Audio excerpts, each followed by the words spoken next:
একটা সময় ঘোড়ায় চড়ে রাজা বাদশাহ সহ সমাজের ধনী শ্রেণীর মানুষরা চলাফেরা করত।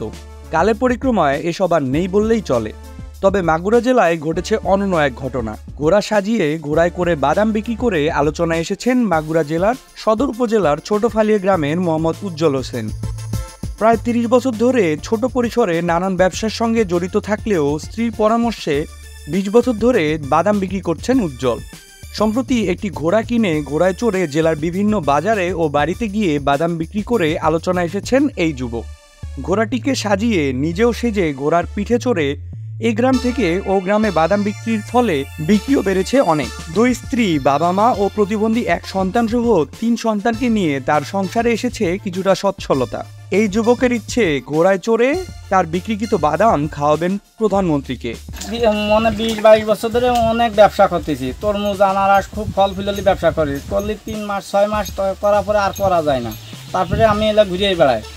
ঘুরিয়ে বেড়ানোর পর আমার ওয়াইফ বলে যে তুমি এলাকে তো ঘুরিয়েই বেড়াচ্ছ, ওতে দেখো একটা ছোটোখাটো কোনো ব্যবসা। আমি যে ছোটোখাটো কী ব্যবসা করবো? তা বলে যে তুমি করো, যে কোনো ব্যবসাটাই করো। তা আমি বলি যে তাহলে আমি বাদাম ব্যবসাটা করি। তা বলে যে তাই করো, বাদাম ব্যবসাটা করো। তারপর বাদাম ব্যবসায় ২০ বছর ধরে করতেছি। করতে আমার একটা শখ হলে যে আমি ঘোড়ায় চড়ে বাদাম বেচবো। তাই ৩ বছর ঘোড়া কিনে ঘোড়ার পরে বাদাম বিক্রি করতেছি। এই হাটে বাজারে যাই, বিক্রি করে চলে আসি। তারপর আসার পর এখন আমার খুব শখ যে আমার প্রধানমন্ত্রী আমি ঘোড়ায় চড়ে বাদাম তারে খাওয়াবো। আমার এই খুব মনের আশা যে আমি প্রধানমন্ত্রী খাওয়াতে পারলে আমার বুকের আশাটা পূর্ণ হয়। তবে তার স্ত্রীর ইচ্ছে শুধুমাত্র প্রধানমন্ত্রী নয়, তিনি এই বাদাম খাওয়াবেন মাগুরা ১ সংসদ সদস্য ও বিশ্বসেরা অলরাউন্ডার সাকিব আল হাসানকে। আর আমার একটা ইচ্ছা, অলরাউন্ডার সাকিব আল হাসানের বাদাম খাওয়ানোর ইচ্ছা।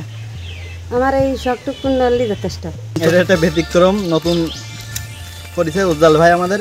আমরা বাদাম কিনে খাই তার কাছে। আমার উজ্জ্বল বাদাম বেছে, তা এতদিন শখ ছিল ঘোড়ায় চড়ে বাদাম বেচা, তা সেই শখ পূরণ করেছে। আমি মা হিসেবে খুব ভালো লাগে আমার। আমরা ৪ ভাই, আমার ৪ বোন। তো সকলে ভাই বোন বিয়ে হয়ে গেছে। আমার 2 ছেলে আর 1 মেয়ে। বড় ছেলেটা বাদামের ব্যবসা করে। আমার এই ছেলেটা এই বাদামের ব্যবসা করে, কিন্তু এই ঘোড়া কিনেছে। ঘোড়া কিনে ঘোড়ায় বাদাম বিক্রি করে বেড়ায়।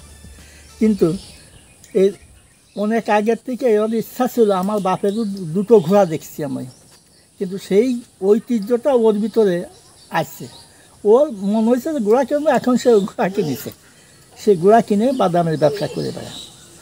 আল্লাহ দিলে পরে তাতে 4 দিনের পর আল্লাহ যা মাপায় তাতে আমাদের সংসারটা চলে। সে চলাফেরা করে, মানুষের সে খুব মিশুক। তার ভিতরে কোনো অহংকার মানে কোনো গর্ব তার ভিতরে নেই। সে প্রত্যেকটা লোকের সঙ্গে আসে কথা কবি, একজনের বাদাম না কিনতে পারে তার হাতে দিকে বাদাম দেবে। এই হচ্ছে তার, সে না দিতে পারলে তার কাছে খুব খারাপ লাগে। সে যাই খাক, তার জন্য মানে বিক্রি করতে টাকা নেই, আইসে এই না ভাই দিকে বাদাম খা। এইরকম মানুষের সঙ্গে সে সচরাচর ভাবে মেশে।